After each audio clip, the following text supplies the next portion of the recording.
Have you ever felt like your legs don't respond the way they used to? You go up the stairs and you have to hold on. You try to put on your shoes and your balance just isn't there. Even walking a few blocks, your knees start to hurt. If you are over 50, hear this clearly. It is not your fault, and it is not simply your age. What is happening inside your body has a name: sarcopenia, the progressive loss of muscle mass that begins silently around age 40 and accelerates after 50. And the most dangerous part is how subtle it feels in the beginning. A little less strength getting out of a chair, a slight imbalance stepping down, a walk that used to feel easy now feels heavier. But behind these small changes is something much more serious. Medical research confirms that muscle weakness in the legs is the first indicator of loss of independence in adulthood. It can even double your risk of falls, fractures, and hospitalization in the coming years. Some experts put it in a way that is hard to ignore. The decline begins in the legs. Now here is the part almost no one tells you. And this is where real hope starts. You can reverse this process. No gym, no complicated routines, no expensive equipment. You just need to understand which exercises activate the right muscle fibers, the ones that shut down with age, and you need to do them correctly. In this video, I am going to show you the 5 most effective exercises to rebuild leg strength after 50. Exercises you can do at home in just a few minutes a day. Backed by science, recommended by physiotherapists and longevity specialists. Each one targets exactly where strength disappears the fastest: your thighs, your glutes, your calves, and the stabilizing muscles that keep you on your feet. Before we go further, tell me your age and where you are watching from, because I want to see who is still here, who is paying attention, and who is actually ready to take control of their strength before it is too late. The first exercise is the farmer's walk. Simple, but extremely effective. This is full body activation. Legs, core, shoulders, grip, everything turns on at the same time. Research from the Journal of Strength and Conditioning Research shows this type of movement can improve balance by up to 35% in older adults. That directly lowers your risk of falling. And grip strength, according to The Lancet, is one of the strongest predictors of longevity after 50. If your grip is weak, your overall strength is already declining. Now do it the right way. Hold 2 objects of equal weight: dumbbells, water jugs, grocery bags, anything you have at home. Stand tall, chest up, shoulders relaxed, not tight. Slightly engage your core, just enough to stay stable. Start walking, about 20 steps forward. Then turn and walk 20 steps back. Keep your eyes forward.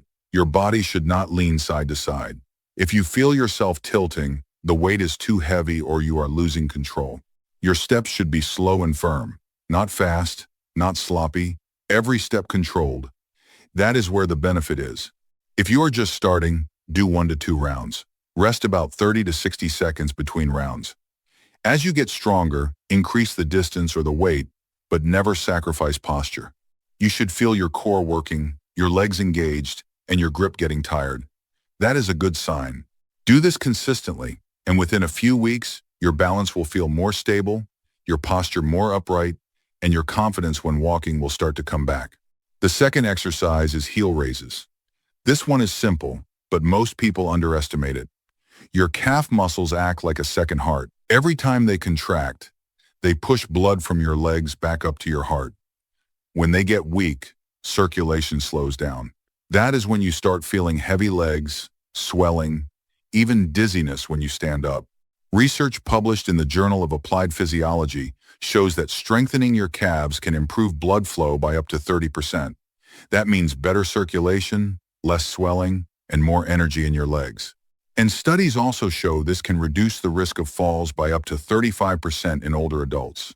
Now do it properly. Stand with your feet about shoulder width apart. Keep your back straight. Lightly hold onto a wall or a chair for balance, not to support your weight.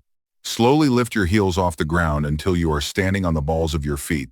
Hold that top position for about 2 seconds. Then lower yourself back down slowly and under control. Do not drop your heels.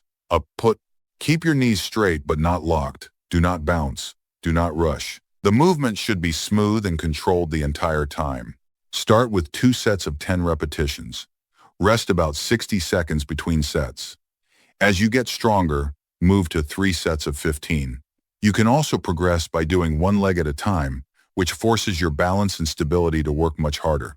You should feel a strong contraction in your calves, not in your knees, not in your lower back. This is something you can do anywhere, while brushing your teeth, waiting in the kitchen, watching television. But consistency is everything. Do this 3 or more times per week, and within a few weeks, your legs will feel lighter, your balance will improve, and your steps will feel more stable and controlled. The third exercise is marching in place. It looks simple, but it is one of the safest and most effective ways to train your heart and your legs at the same time, especially after 50. You do not need space. You do not need equipment, and you remove the risk of uneven ground or losing balance outside. Research from the American College of Sports Medicine shows this type of low-impact movement can increase aerobic capacity by up to 15% in older adults.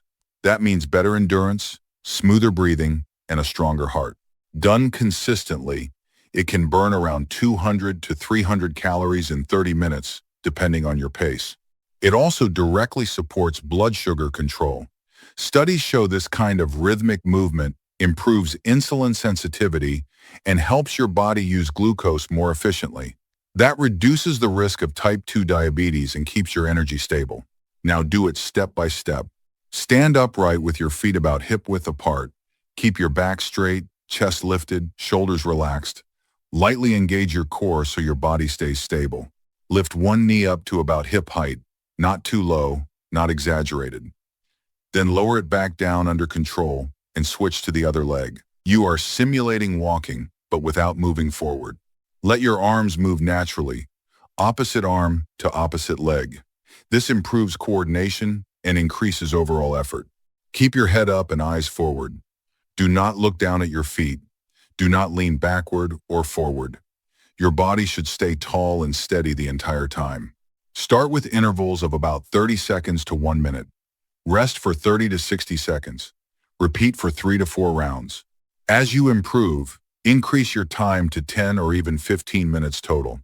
You can also increase the intensity by lifting your knees slightly higher or moving at a faster but still controlled pace. The key is rhythm and control, not speed, not rushing. You should feel your heart rate rising, your breathing getting deeper, and your legs actively working without strain. Do this consistently, and within a few weeks, your endurance improves, your balance becomes more stable, and your legs feel lighter and more responsive. The fourth exercise is sit to stand. This is one of the most important movements you can train after 50, because it directly reflects how independent you are in daily life. Every time you get out of a chair, out of a car, or off the toilet, this is the movement your body uses. When this becomes weak, everything becomes harder. You start using your hands to push yourself up. You feel unstable at the top. That is where the risk begins. Studies in older adults show that lower body weakness during this exact movement is strongly linked to higher fall risk and loss of independence. The muscles involved are your quadriceps, your glutes, and your core stabilizers. These are the same muscles that decline fastest with age. Now do it correctly. Sit on a sturdy chair, not too low. Your feet flat on the floor, about hip-width apart. Bring your feet slightly back so they are under your knees, not stretched forward. Sit tall, back straight, chest up. Lean your torso slightly forward from the hips. This is important. It shifts your weight over your feet. From there, push through your heels and stand up. Do not use your hands if you can avoid it. As you rise, squeeze your glutes at the top and fully extend your hips. Then sit back down slowly. Control the descent. Do not drop into the chair. Lower yourself with control until you are fully seated. That lowering phase matters just as much as standing up. It builds strength and control. Start with 2 sets of 8 to 10 repetitions. Rest about 60 seconds between sets. If this feels easy, increase to 3 sets of 12. If it feels too hard, use your hands lightly on the chair for support. If it becomes too easy, slow the movement down or hold a light weight close to your chest. You should feel your thighs and glutes working, not your lower back, not your knees taking pressure. Do this consistently, and within a few weeks, standing up will feel smoother, more stable, and more controlled. This is not just an exercise. This is the difference between needing help and staying independent. The fifth exercise is the glute bridge. This one is critical because it targets the muscles most people lose first without realizing it. Your glutes, your hamstrings, and the deep stabilizers of your lower back. When these muscles weaken, your posture collapses, your lower back takes over, and pain starts to build. Research published in the Journal of Strength and Conditioning Research shows that a dynamic glute bridge can increase hip strength by up to 30% in 8 weeks. At the same time, studies from the National Center for Biotechnology Information show it can reduce lower back pain by more than 60% when done consistently. This is not small. This is a major shift in how your body moves and feels. Now do it step by step. Lie on your back on the floor or a firm surface. Bend your knees and place your feet flat on the ground, about hip-width apart. Your heels should be close enough that you can almost touch them with your fingertips. Place your arms by your sides, palms facing down. Keep your head and shoulders relaxed on the floor. From here, press through your heels and slowly lift your hips off the ground. As you rise, squeeze your glutes. Your body should form a straight line from your shoulders to your knees at the top. Not too high. Do not arch your lower back. Hold that top position for about 1 second. Feel the contraction in your glutes, not in your lower back. Then lower your hips slowly. Do not drop. Control the movement all the way down and stop just before your hips fully rest on the floor. Then repeat. Start with 2 to 3 sets of 10 to 15 repetitions. Rest about 45 to 60 seconds between sets. If it feels too easy, slow the movement down or add a resistance band around your knees or a light weight on your hips. If it feels too hard, reduce the range slightly, but keep the control. You should feel a strong, focused contraction in your glutes and the back of your legs, not pain in your lower back. Do this consistently, and within weeks, your hips become stronger, your posture improves, and your body feels more stable when you walk, stand, or climb stairs. This is how you rebuild control from the ground up. Now there is one more piece most people ignore, and it makes a real difference: creatine. This is not just for young athletes. This is one of the most researched supplements in exercise science, and it becomes even more important after 50. As you age, your muscles lose their ability to produce energy quickly because your natural creatine levels decline. That is why you feel weaker and fatigue faster. Supplementing with creatine helps restore that energy system. Studies show it improves strength, reduces fatigue, and when combined with training, it can increase results by up to 25%. Not just muscle, it also supports brain function, memory, and mental processing speed. The dose is simple: 3 to 5 grams per day, no loading phase, just consistency. Now listen carefully. This is where everything changes. Do not overthink this. Do not wait for the perfect moment. Start now. 14 days, 5 exercises, 10 minutes a day. Move slow. Control every repetition.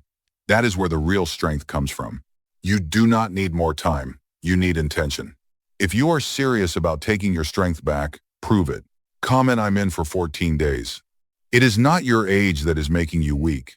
It is what happens when you stop using your muscles. That is when the decline begins, slowly at first, then faster than most people expect.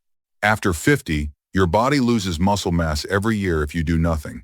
Strength drops, balance becomes unstable.